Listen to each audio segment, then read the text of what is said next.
Hi అండి. Welcome to my channel. ఈరోజు video వచ్చేసి కొంచెం సింపుల్‌గా ఉండే బ్లౌజ్ బ్యాక్ నెక్ డిజైన్‌ని ఏ విధంగా కటింగ్ స్టిచ్చింగ్ చేసుకోవాలో చూపిస్తాను. ఇది వచ్చేసి సిల్క్ సారీ బ్లౌజ్ డిజైన్ అనమాట. దీనికి సంబంధించిన మెజర్మెంట్స్ అన్నీ కూడా స్క్రీన్ మీద అయితే మెన్షన్ చేసేస్తున్నాను. ఎవరైనా మన ఛానల్‌ని ఫస్ట్ టైం చూస్తుంటే సబ్స్క్రైబ్ చేసుకోండి. అలానే పక్కనే ఉన్న బెల్ బటన్‌ని క్లిక్ చేసి ఆల్ అనే ఆప్షన్‌ని క్లిక్ చేయండి. ఆల్ ఆప్షన్ క్లిక్ చేసిన వారికి మాత్రమే నోటిఫికేషన్ వస్తుంది. ఇక్కడ నెక్‌ని అయితే డ్రా చేసేస్తున్నాను. నెక్ చుట్టూ కూడా ఒక 1½ ఇంచ్ గ్యాప్‌లో డిజైన్ అయితే మార్కింగ్ చేసుకోవాల్సి ఉంటుందన్నమాట. ఇది వచ్చేసి silk sorry blouse design. Back part మొత్తం కూడా క్యాన్వాస్ పేపర్‌ని అయితే యూజ్ చేయాల్సి ఉంటుంది. క్లాత్ మనకి కొంచెం థిక్‌నెస్ తక్కువ ఉంటుంది గనక కంపల్సరీగా బ్యాక్ పార్ట్ మొత్తం కూడా క్యాన్వాస్ పేపర్‌ని అయితే యూజ్ చేయాల్సి వస్తుంది. అలానే ఫ్రంట్ పార్ట్‌కి అయితే క్యాన్వాస్ పేపర్ అవసరం లేదు. ఓన్లీ హ్యాండ్స్‌కి బ్యాక్ పార్ట్‌కి మాత్రమే క్యాన్వాస్ పేపర్ యూజ్ చేయాలి. ఫ్రంట్ పార్ట్‌కి డబుల్ లైనింగ్ స్టిచ్చింగ్ చేసుకుంటే సరిపోతుంది. ఇక్కడ నెక్ చుట్టూ కూడా మనం డిజైన్ పార్ట్ ఏదైతే కటింగ్ చేసామో ఆ డిజైన్ పార్ట్‌కి ఎక్స్ట్రాగా లైనింగ్ క్లాత్‌ని అయితే కటింగ్ చేసుకోవాల్సి ఉంటుంది. మనకి స్టిచెస్ కోసం అని చెప్పేసి ఒక 1 ఇంచ్ గాని, 1½ ఇంచ్ గాని ఎక్స్ట్రాగా లైనింగ్ క్లాత్‌ని అయితే కటింగ్ చేసుకోవాలి. ఇక్కడ నేను ఒక 1 ఇంచ్ అయితే ఎక్స్ట్రాగా స్టిచ్చింగ్ కోసం అని చెప్పేసి క్లాత్‌ని కటింగ్ చేశాను. నెక్ చుట్టూ కూడా ఈ విధంగా మార్కింగ్ చేసుకున్న ప్రకారం కటింగ్ చేసేసుకోవాలి.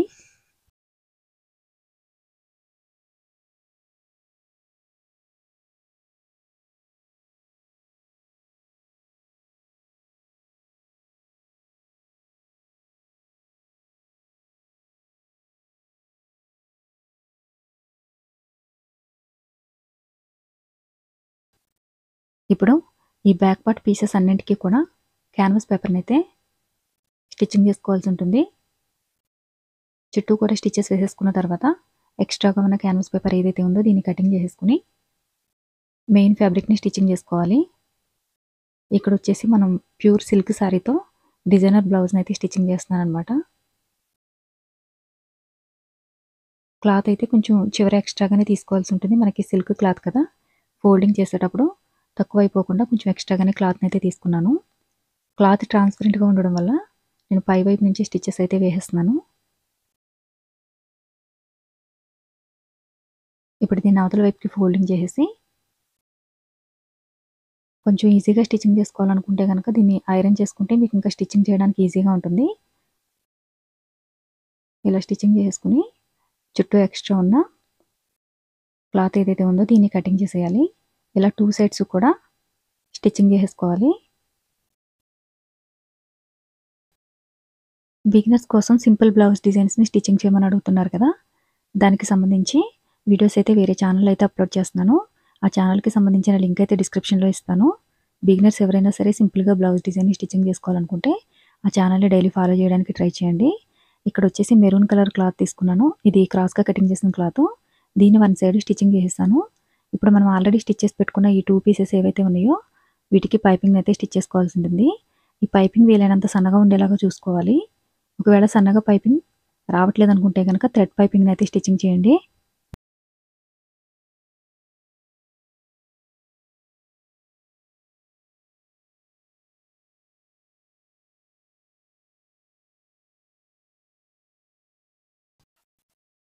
ఇలా పైపింగ్ మొత్తం స్టిచ్చింగ్ చేసేసిన తర్వాత ఇప్పుడు ఈ పైపింగ్‌ని అవతల వైపుకి ఫోల్డింగ్ చేసి మనం స్టిచ్చింగ్ చేసుకునేటప్పుడు మాత్రం ఈ మెరూన్ కలర్ క్లాత్ మీదకి స్టిచెస్ రాకుండా చాలా జాగ్రత్తగా స్టిచ్చింగ్ చేసుకోవాలి. అలానే పైపింగ్‌ని స్టిచ్చింగ్ చేసినప్పుడు ఎక్కడా కూడా కొంచెం లావుగా, సన్నగా స్టిచ్చింగ్ చేసుకోకుండా ఈక్వల్‌గా ఉండేలాగా స్టిచ్చింగ్ చేయాలన్నమాట. లేకపోతే మనకి పైపింగ్ అనేది ఒక్కొక్క చోట సన్నగా, ఒక్కొక్క చోట లావుగా అంత నీట్‌గా కనిపించదు. అందు గురించి పైపింగ్‌ని స్టిచ్చింగ్ చేసేటప్పుడు కొంచెం జాగ్రత్తగా స్టిచ్చింగ్ చేసుకోవాలి.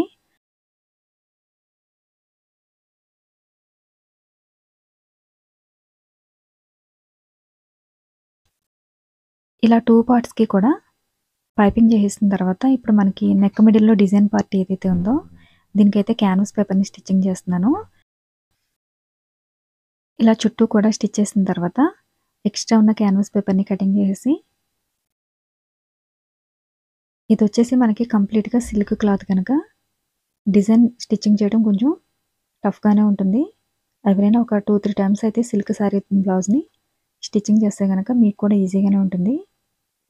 బిగినర్స్ అయితే గనక కొంచెం స్టిచ్చింగ్ చేసేటప్పుడు మనకి క్లాత్ అనేది కొంచెం ముడతల టైప్‌లో వచ్చేస్తుంది. అలా రాకుండా జాగ్రత్తగా స్టిచ్ చేసుకోవాలన్నమాట. హ్యాండ్ తోటి క్లాత్‌ని జరుపుతూ స్టిచ్చింగ్ చేసుకోవాలి. లేకపోతే మనకి ఇది ముడతలు పడిపోయినట్టుగా కొంచెం ఎయిర్ బెలూన్స్ లాగా వచ్చేస్తుంది క్లాత్ మొత్తం. అలా రాకుండా జాగ్రత్తగా క్లాత్‌ని హ్యాండ్ తోటి జరుపుకుంటూ స్టిచ్చింగ్ చేసుకోవాలి. ఇప్పుడు ఈ క్లాత్‌ని అవతల వైపుకి ఫోల్డింగ్ చేసి నెక్ చుట్టూ మనకి క్లాత్ కొంచెం ఫ్రీగా మూవ్ అవ్వాలి కదా స్టిచ్చింగ్ చేసేటప్పుడు. అందు గురించి అక్కడక్కడ చిన్నగా కటింగ్ చేసుకొని ఇప్పుడు ఈ క్లాత్‌ని అవతల వైపుకి ఫోల్డింగ్ చేసేసి బిగినర్స్ అయితే ఒకసారి ఐరన్ చేసుకోండి. ఐరన్ చేసుకుంటే మీకు స్టిచ్చింగ్ చేయడానికి ఇంకా ఈజీగా ఉంటుంది. ఇలా ఇప్పుడు నెక్ చుట్టూ కూడా స్టిచెస్ వేసేసుకుందాం. మన ఛానల్‌లో ఓన్లీ బ్యాక్ నెక్ డిజైన్సే కాదండి. బ్లౌజ్ స్లీవ్ డిజైన్స్ అలానే ఫ్యాబ్రిక్ హ్యాంగింగ్స్‌ని ఏ విధంగా స్టిచ్చింగ్ చేయాలో కూడా చూపించడం జరుగుతుంది. ఎవరికైనా ఇంట్రెస్ట్ ఉంటే గనక మీరు ఛానల్ ప్లేలిస్ట్‌లోనికి వెళ్లి చెక్ చేసుకుంటే గనక బ్లౌజ్ డిజైన్‌తో పాటు స్లీవ్ డిజైన్ కూడా కలిపి థంబ్‌నెయిల్‌లో మెన్షన్ చేసి కనిపిస్తుంది మీకు. ఏ డిజైన్‌కి ఏ స్లీవ్ డిజైన్ స్టిచ్చింగ్ చేసుకోవాలని కన్‌ఫ్యూజ్ ఏం లేకుండా క్లియర్‌గా నేను థంబ్‌నెయిల్ మీదే మెన్షన్ చేశాను. అలానే చాలామంది కామెంట్స్‌లో అడుగుతున్నారు కదా! మీరు స్టిచ్చింగ్ చార్జెస్ ఎంత తీసుకుంటారని చెప్పేసి. ఈ స్టిచ్చింగ్ చార్జెస్ వచ్చేసి మీకు నేను ఆల్రెడీ వీడియోస్ అయితే అప్‌లోడ్ చేశానండి. థంబ్‌నెయిల్ మీదే క్లియర్‌గా కాస్ట్ మెన్షన్ చేసేసి మీకు నెక్ డిజైన్స్ మీదే కాస్ట్ మెన్షన్ చేసి కనిపిస్తుంది. ఆ వీడియోస్‌ని అయితే క్లిక్ చేశారంటే గనక మీకు కన్‌ఫ్యూజ్ లేకుండా ఏ బ్లౌజ్ డిజైన్‌కి ఎంత స్టిచ్చింగ్ చార్జెస్ తీసుకోవాలని చెప్పేసి ఒక ఐడియా అయితే వస్తుంది. ఇంట్రెస్ట్ ఉంటే గనక ఒకసారి ఛానల్ ప్లేలిస్ట్‌లోనికి వెళ్లి చెక్ చేసుకోండి. అలానే ఈ వీడియోస్ అయితే వీక్లీ అయితే అప్‌లోడ్ చేయనండి. 1 మంత్‌కి ఒక్కొక్క వీడియో అయితే అప్‌లోడ్ చేస్తున్నాను.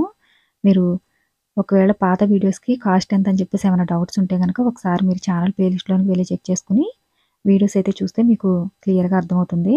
అలానే ఫ్యాబ్రిక్‌తో కూడా చాలా బ్యూటిఫుల్ బ్లౌజ్ హ్యాంగింగ్స్‌ని ఏ విధంగా కటింగ్ అండ్ స్టిచ్చింగ్ చేసుకోవాలో కూడా చూపించడం జరిగింది.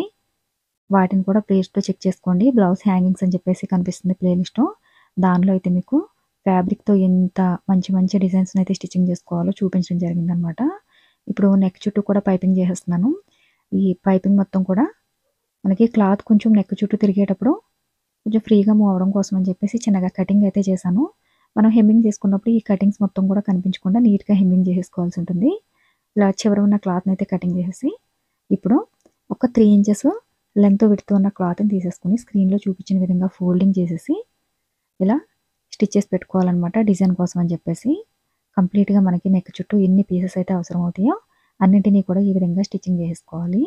వీటి మిడిల్‌లో డిజైన్ కోసం అని చెప్పేసి నేను కొంచెం లావుగా ఉన్న డోరీ థ్రెడ్ అయితే తీసుకున్నానండి. మీకు కొంచెం లావుగా ఉన్న డోరీ థ్రెడ్‌ని తీసుకుంటే గనక డిజైన్ కోసం చాలా బావుంటుంది. ఇది కూడా మనకి ఒక 3 ఇంచెస్ పొడవులో అయితే పీసెస్ అన్నింటిని కటింగ్ చేసేసుకోవాలి. డోరీ థ్రెడ్ పీసెస్ అన్నింటిని కూడా. మనం స్టిచ్చింగ్ చేసుకుంటున్న బ్లౌజ్‌కి మ్యాచ్ అయ్యే విధంగా డోరీ థ్రెడ్‌నయితే తీసుకోవాల్సి ఉంటుంది.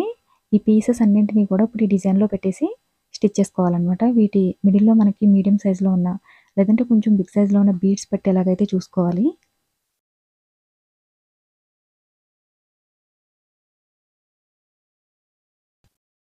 ఇలా అన్ని పీసెస్‌ని కటింగ్ చేసుకున్న తర్వాత ఇప్పుడు మనం డిజైన్ కోసం అని చెప్పేసి స్టార్టింగ్‌లో లైనింగ్ క్లాత్ ఏదైతే పీస్ కటింగ్ చేసుకున్నామో ఆ పీస్‌ని నెక్ డిజైన్ పైన ఉంచేసి సైడ్ అయితే ఈ విధంగా మార్కింగ్ చేసుకోవాలి. అంటే మనకు అక్కడ డిజైన్ అక్కడ వరకు ఎండ్ అయిపోవాలన్నమాట. మిగతాదంతా కూడా ఎక్స్ట్రా స్టిచ్చింగ్ పార్ట్ అనమాట.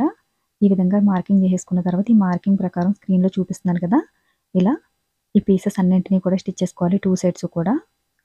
డిజైన్ అయితే కొంచెం హెవీగా కనిపిస్తుంది. కానీ ఎవరైనా ఈజీగా స్టిచ్చింగ్ చేసేయగలుగుతారు. కొంచెం డిఫరెంట్‌గా ఉన్న డిజైన్ ట్రై చేయాలనుకుంటే ఈ డిజైన్ ట్రై చేయండి. చాలా బావుంటుంది. అలానే దీనికోసం క్లాత్ కూడా పెద్ద ఎక్కువగా ఏమి అవసరం ఉండదు. 1.25 మీటర్ అయితే సరిపోతుంది. మనకి బ్లౌజ్ మొత్తానికి వచ్చేసి 1 మీటర్ క్లాత్ వస్తుంది కదా! దానికి ఒక పావు మీటర్ ఎక్స్ట్రాగా క్లాత్‌ని తీసుకుంటే మీకు పైపింగ్‌కి అలానే ఈ పీసెస్ అన్నిటికి కూడా ఈజీగా సరిపోతుంది. దీనికి సంబంధించిన కాస్ట్ డీటెయిల్స్ అది కూడా నేను పాత వీడియోస్‌లో అయితే అప్‌లోడ్ చేశాను. ఎవరికైనా డౌట్ ఉంటే చూడండి. 2 సైడ్స్ కూడా ఈ పీసెస్ అన్నింటిని స్టిచ్ చేసేసుకోవాలి.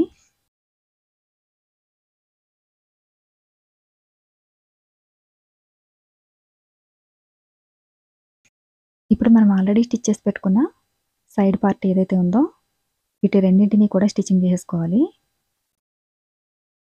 ఇలా కంప్లీట్‌గా స్టిచ్ చేసేసిన తర్వాత మనకి ఎక్స్ట్రా ఏమైనా క్లాత్ మిగిలినట్టు అనిపిస్తే షోల్డర్ దగ్గర మీరు ఆ క్లాత్‌ని అయితే కటింగ్ చేసేయండి.